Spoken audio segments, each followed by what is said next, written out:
había un hombre llamado Costumbre. Costumbre estaba habituado a ir a trabajar siempre siguiendo el mismo camino. Todos los días el hombre se levantaba, se duchaba, se vestía, desayunaba y se ponía a caminar hacia su trabajo. Un día Costumbre se paró y empezó a reflexionar. Llevo tantos años haciendo lo mismo. ¿Y si probara algo nuevo? ¿Y si probara algo diferente? Pero cada vez que pensaba esto, notaba cómo se le hacía un nudo en el estómago. No. Mejor sigo como estoy. Porque yo sé lo que puedo esperar, yo sé que lo que hay en mi camino siempre lo controlo. Seguiré caminando por el mismo camino. Pero un día Costumbre durmió muy mal. Se levantó agotado. Y aunque se duchó, se vistió, desayunó y se puso a caminar, estaba tan despistado que de repente se encontró en medio de un bosque. Dios mío, ¿lo que hago yo aquí?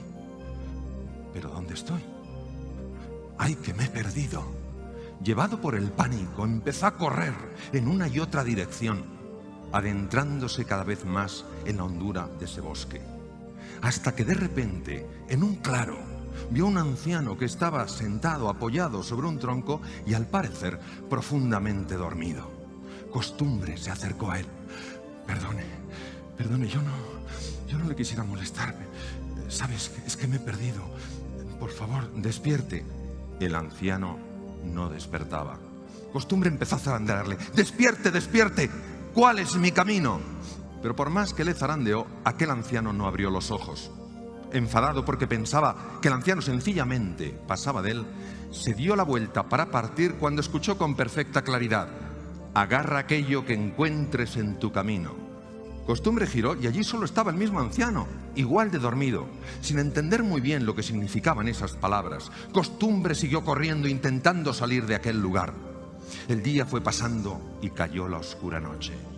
Y en plena oscuridad, Costumbre llegó a lo que por el sonido parecía el cauce de un gran río.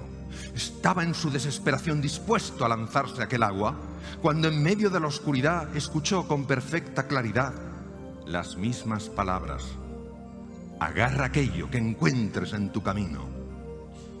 Costumbre, que no veía nada, que no entendía nada, se puso a gritar: ¿pero qué voy a agarrar? ¿Qué voy a agarrar si aquí no hay más que piedras? Pero entonces hizo algo sorprendente, no razonable, no lógico. Costumbre se agachó, agarró un montón de esas piedras y se las metió en el bolsillo. Agotado después de cruzar el río, Costumbre se tumbó sobre la arena de la playa intentando descansar. Pero durante toda la noche aquellas piedras que había metido en su bolsillo se le clavaban en la pierna y no le dejaban dormir. Al día siguiente, cuando empezó a amanecer, Costumbre, airado y frustrado, se levantó. Metió la mano en el bolsillo, agarró esas piedras que no la habían dejado dormir y estaba a punto de tirarlas cuando observó sorprendido que salían rayos de luz de entre sus dedos. Y cuando abrió la mano, contempló que aquello que había tomado en la oscuridad de la noche como simples piedras no eran sino raros y valiosos diamantes. Queridos amigos, ¿sabéis lo que nos pasa? Que nos acostumbramos a vivir en lo que se llama la zona de confort, porque nos da una idea de seguridad, de que controlamos, de que eso es predecible, es nuestro status quo. Y cuando por necesidad, o cuando porque alguien nos inspira, un libro, un ejemplo,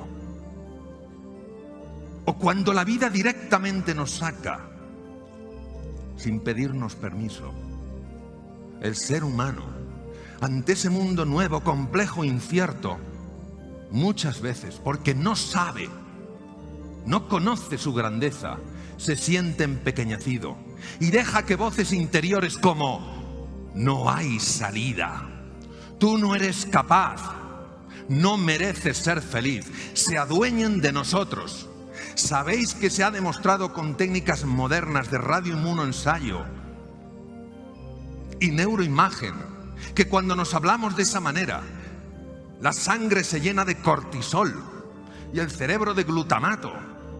¿Y sabéis lo que hace esto? Produce muerte neuronal, hace que pensemos con poca claridad, nos volvemos irascibles o nos bloqueamos, paraliza el sistema digestivo, produce digestiones pesadas, úlceras, subida de ácido, colon irritable, bloquea el sistema de defensa del cuerpo, los leucocitos o glóbulos blancos, los macrófagos, los linfocitos CD4, los natural asesinos, NK, todo eso lo bloquea. Sin embargo, cuando un ser humano ante la incertidumbre, ante la complejidad, en lugar de arrugarse, dice sí al desafío, y a pesar del miedo, a pesar de la oscuridad, cree que hay algo hermoso, que hay diamantes ahí en algún lugar y que los va a encontrar, está demostrado que empiezan a activarse genes rápidos en menos de 4 horas. Aparecen nuevas conexiones neuronales. Las espinas dendríticas del profesor Cajal, que las descubrió hace tanto tiempo, empiezan a proliferar. Neuronas conectan como nosotros hemos conectado hoy con esas madejas tan preciosas. Comparten más información, nos volvemos seres más inteligentes. Además, células madre localizadas en las cavidades cerebrales, los ventrículos, empiezan a emigrar hacia los hipocampos, centros esenciales para controlar el miedo. Centros que segregan dopamina, una hormona que te hace sentir confiado. Aprendes deprisa, fenómeno llamado neurogénesis. Hay un aumento en el riego sanguíneo de la parte anterior del cerebro, del área prefrontal. Piensas con más claridad, tomas mejores decisiones, eres más creativo porque ves más. Por eso es tan importante que salgamos de esa zona de confort, poquito a poco. ¿Cuál es el paso más pequeño que me atrevo a dar? Y entremos en la zona del coraje, en la zona del valor. Porque es ahí cuando afloran nuestros talentos, cuando se despiertan energías dormidas, cuando descubrimos la grandeza que hay dentro de nosotros. Cuanto más complejo sea el entorno, cuanto más incierto sea el contexto, más importante es que creemos una visión ilusionante. A finales del siglo XIX, nació una niña en Tuscumbia, Alabama. A los 16 meses de edad se quedó ciega, muda y sorda por una meningoencefalitis. No obstante, con la ayuda de un ser extraordinario, Annie Sullivan, Helen Keller fue la primera mujer en la historia que se graduó con honores por Harvard. En una ocasión, un periodista le dijo: señorita Keller, ¿hay algo peor que no poder ver? Y ella dijo: sí, es peor poder ver y no tener una visión. Porque cómo ves tu futuro determina cómo vives tu presente. Por eso, con todo el cariño, os quiero transmitir lo siguiente. Las ideas son claves, sobre todo cuando se convierten en ideales. El ideal de una vida, el aceptar los riesgos, porque es donde los seres humanos crecemos y evolucionamos. El decir sí a los desafíos y a pesar del dolor, a pesar de la confusión, a pesar de la frustración, tener siempre una imagen de grandeza, de plenitud. Porque lo que nosotros hagamos con nuestra vida puede convertirse en 2 cosas: un aviso o un ejemplo. Hacer de vuestra vida eso que ya sois, un ejemplo de grandeza. Gracias.